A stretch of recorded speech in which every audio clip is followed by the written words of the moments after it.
नमस्कार बंधुरा आज आपनादेर साथे मुखरोचक टेस्टी एक निरामिष रेसिपि शेयर करते चलेछि जेटा देखलेई आपनारा प्रथमेई आपनादेर जिभे जल चले आसबे और खेते खूबई भालो लागे। तो आपनारा प्रथम थेके पुरो भिडियोटा शेष पर्यन्त देखते थाकुन।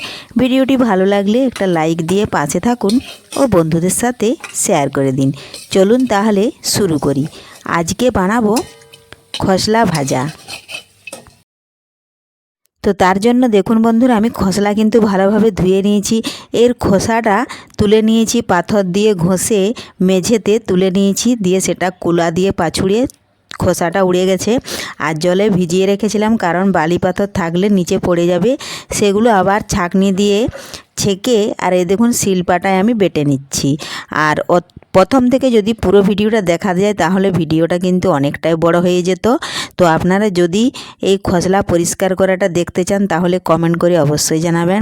দেখুন বেটে নিয়েছি শিলপাটায়, এখন লবণ আর লঙ্কা গুঁড়ো নিয়েছি, হাত দিয়ে ভালোভাবে মাখিয়ে নেব। আর এই পদ্ধতিতে খসলাটা যদি বেটে বড়া করে ভাজা হয় কিংবা যদি গুঁড়ো করে ঝুরঝুরেও ভাজা হয় তাও কিন্তু পোস্তকে ফেল হয়ে যায়।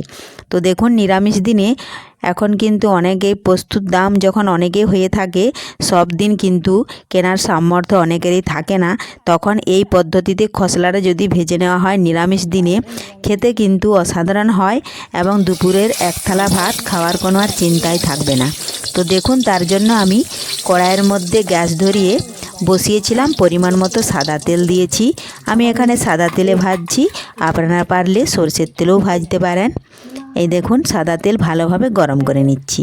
তার আগে যদি কোনো বন্ধু আমার চ্যানেলে নতুন হয়ে থাকেন চ্যানেলটি সাবস্ক্রাইব করে বেল আইকন হলে সেট করে দিন সবার প্রথমেই আমার এই রেসিপি পেতে।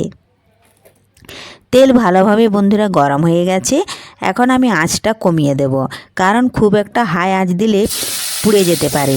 এই জন্য দেখুন এখন সেই খসলা বেটে রেখেছি, লবণ আর লঙ্কা গুঁড়া মাখিয়েছি, হলুদ আমি মাখাই না, আপনারা যদি দিতে চান হলুদ কম করে দেবেন। আর এই দেখুন তেলের মধ্যে আমি ছোট্ট ছোট্ট বড়ার আকারে দিয়ে দিচ্ছি। এটা আপনাদের পছন্দ মতো দেবেন, যে যতটাই বড় করতে চান কিংবা ছোটও বানাতে চান সেরকম আপনাদের পছন্দ মতো দেবেন। দেখুন আমি একটা মিডিয়াম সাইজ দিয়েছি, খুব ছোটও দিচ্ছি না খুব বড়ও দিচ্ছি না। এই দেখুন পাতলা পাতলাভাবে এইভাবে হাত দিয়ে একটু চাপ দিয়ে দিতে হবে, তাহলে দুপাশেই কিন্তু খুব সুন্দর ভাজা হয়। এই দেখুন, আর খসলা ভাজতে গেলে খুব একটা বেশি তেল লাগে না, কারণ ওটা থেকেই তেল বের হয়। এই জন্যই পরিমাণ মতো একটু তেল দিতে হবে, খুব বেশি তেল দেওয়ার দরকার নেই। কিন্তু কেউ যদি বেশি তেল খেতে পছন্দ করেন তাহলে সে বেশি তেল দিতেও পারেন।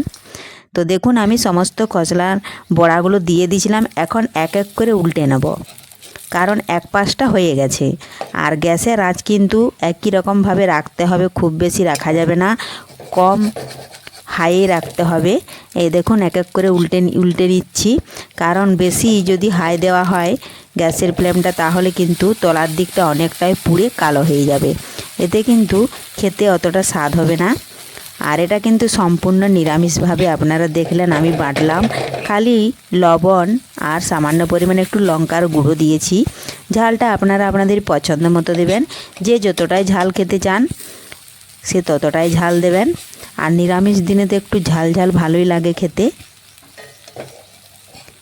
এই দেখুন সমস্ত বড়াগুলো যেগুলো আমি আগে দিয়েছি পরের পর দেখুন সমস্ত বড়াগুলো উল্টে নিচ্ছি। উল্টে তারপর আমি আর 2 টেবিল চামচ সাদা তেল ওপর থেকে দিয়ে দিব। দেখুন উল্টে নিয়েছি দুপাশেই, আর এই দেখুন খুব সুন্দর লাল লাল ভাজা হয়ে গেছে, তুলে নিয়েছি। তো তৈরি হয়ে গেল খুব সহজেই নিরামিষ দিনের এই খসলা রেসিপি। এইভাবে খসলা যদি আপনারা ভেজে খান তাহলে পোস্ত ভাজা খেতে ভুলে যাবেন। তো আজকের এই রেসিপি বন্ধুদের কেমন লেগেছে অবশ্যই কমেন্ট করে জানাবেন। পুরো ভিডিওটা ভালো লাগলে লাইক শেয়ার কমেন্ট করতে অবশ্যই ভুলবেন না। দেখুন আমি সমস্ত বড়াগুলোই তুলে নিয়েছি। এখন এটা দুপুরের গরম ভাতে আপনারা একদম খেতে পারেন, এক থালা ভাত নিমিষের মধ্যে শেষ হয়ে যাবে। ধন্যবাদ, এখানেই শেষ করি।